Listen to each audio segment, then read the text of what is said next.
Hey everyone, thank you so much for being with me in 2024. We've had this podcast going on for multiple years now, I think 3 years or something like that. It's so amazing to grow this community. I get DMs from you guys every single week, thanking me for the episode, asking follow-up questions, challenging me as well, which is actually allows me to grow and grow my conviction as well. So thank you for being part of the community. As you know, we also have this amazing community, Australian Property Mastery with PK on YouTube, with almost 40,000 subscribers, and also the Facebook group, Australian Property Mastery with PK, with almost 50,000 members. Thank you for being part of the podcast community. If you'd like to engage in those other communities, if you're not already there, I'd love to see you there as well. Let's start today's episode, and I'm really enthusiastic about it because I asked myself this question so many times. I think I still do, and it's really like, do you ever wonder if you're on the right path in life? Like, are you truly living the life you want? I just want us to take a moment and reflect on that journey so far. Maybe you thought about saving for a home. This might seem like a sensible financial goal. But is it really enough to secure you and your family's future? As someone very humbly who's been investing in property for over a decade, I can assure you that investing in real estate, in Australian real estate, is the best way to take control of your finances and build long-lasting wealth. Of course, I'm biased in saying that, but I genuinely believe that, both from an emotive and experience perspective, but also from a data perspective.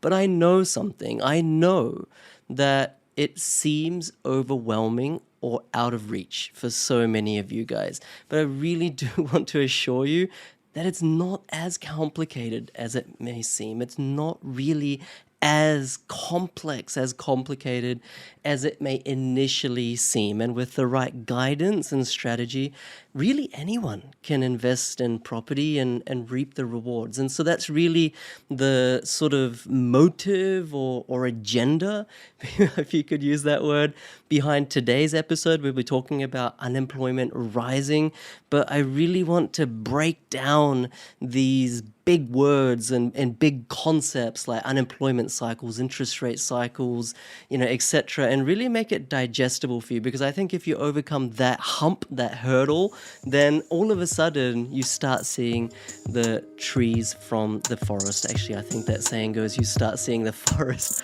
from the trees. Let's go, guys.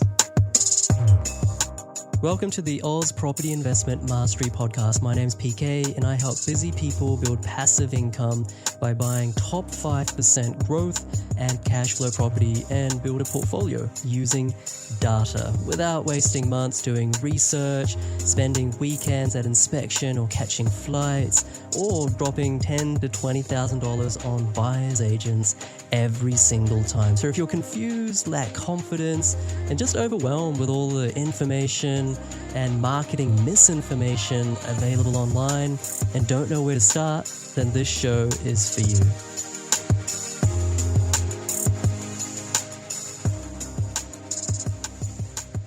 So you'll be seeing more and more of these types of news articles, this one from Channel 9, that have clickbait titles, quite frankly. Unemployment rate rises as 19,000 people go without work. As 2024 continues, you'll see this number go into the 20,000s, the 50,000s, maybe even higher into 2025. More than 100,000 people now unemployed. And this makes new people in the property market, either to buy or to invest, quiver. Let's understand the economic dynamic by zooming out a bit and seeing how unemployment cycles and property cycles really work. After every cycle during which interest rates have risen, it's completely normal for unemployment rate to start rising.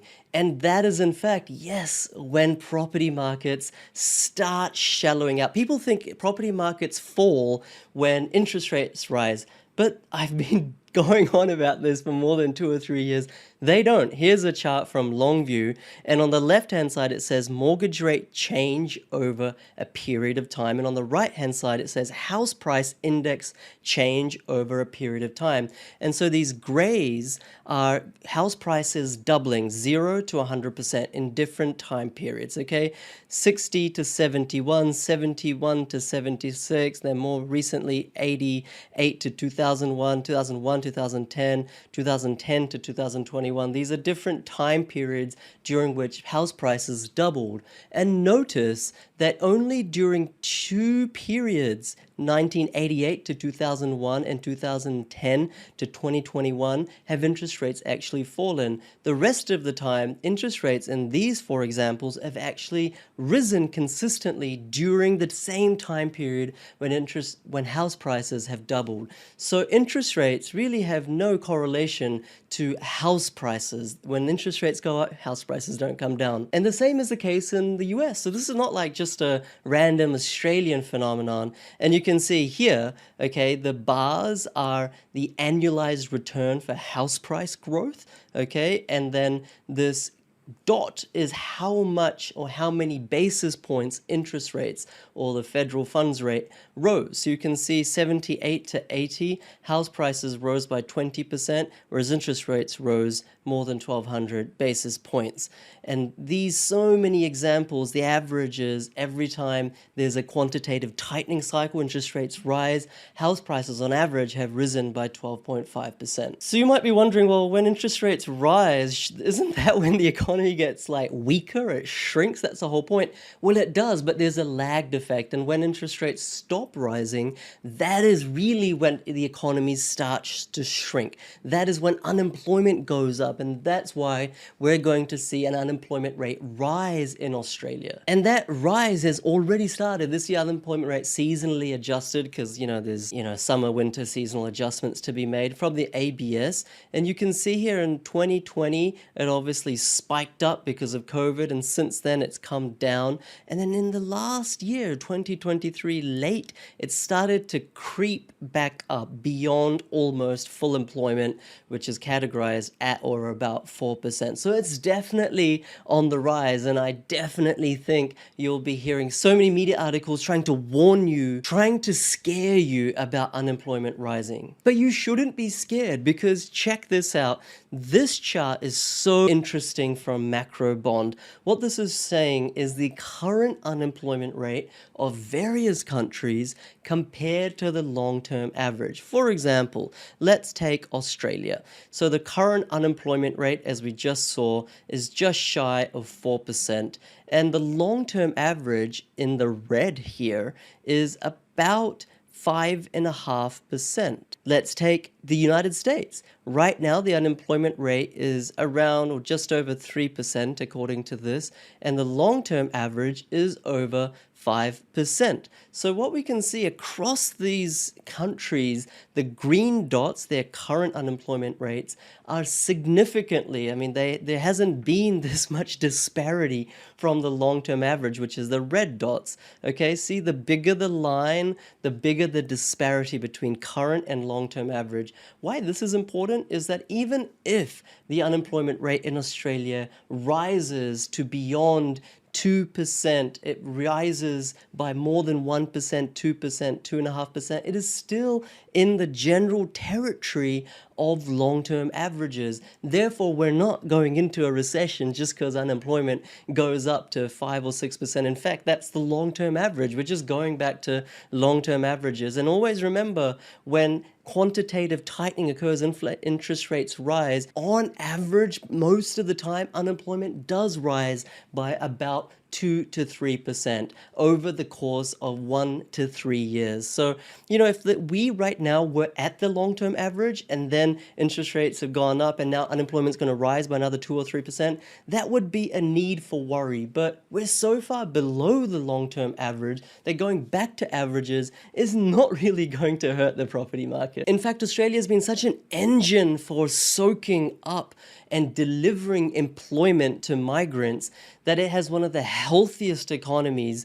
according to this chart. What this is saying is that the dark blue, that is the natural increase in population in Australia. In other words, births minus deaths. Okay, so it kind of goes up and down, but it's kind of like around that sort of 100K, 150K positive every year. So more people are born slightly, 100K, then die. And the reason that population has really boomed in Australia is really around this 2005, 2006 mark, where immigration policy was changed, and this light blue line really spiked up to beyond 300 to beyond 400,000. And since then, minus the COVID time, we've kind of been averaging between 350 and 400,000.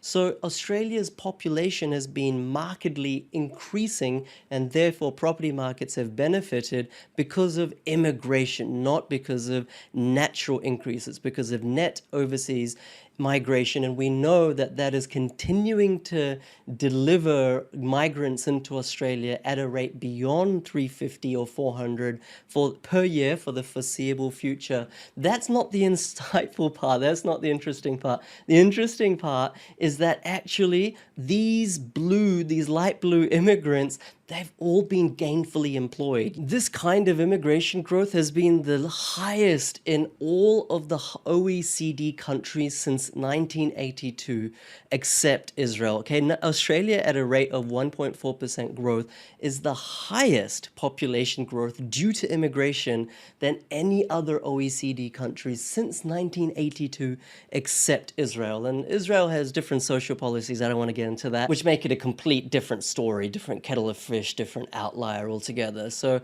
for all intents and purposes, Australia is the #1 immigration population growth country. And the main thing is all of those people have actually gained gainful employment. That is how strong of an engine the Australian economy is, mostly due to stuff we dig up from under the ground. Call it lucky, call it whatever you want, but that is what drives property prices. Thanks to Longview for these last two charts. They're absolutely brilliant. So this is a quick episode, but the moral of the story is, yes, unemployment will rise. Don't freak out. Unemployment goes through cycles, and it generally does rise after interest rate rise cycle, which we're about done with now anyway. The population growth of Australia is strong. It always has been strong, but those immigrants continue to have gainful employment. And as long as that's the case, the Australian property market will continue to deliver amazing results, because even though right now property should be falling, we're so far below long-term unemployment rate averages that going back to them, 2.5% increase in unemployment rate is just normal. Therefore, the housing market is not going to crash because of the lagged effects of quantitative tightening. A little bit of a complex topic today, guys, a little bit more advanced. I know not everyone will be interested in it, but if you really do want to make wealth, if you do really want to create retirement catalyst for you and your family, you need to understand these things, okay? It's too important to just flick over, to level up and really take your knowledge to a sphere where basically no property professional in Australia is teaching you, because they don't know. I'm so glad to be bringing you this type of content that may not get 100,000 views, but is more evidence-based and is more deductively logical than most things that you'll hear in marketing and sales world. See you later, guys. My name's PK.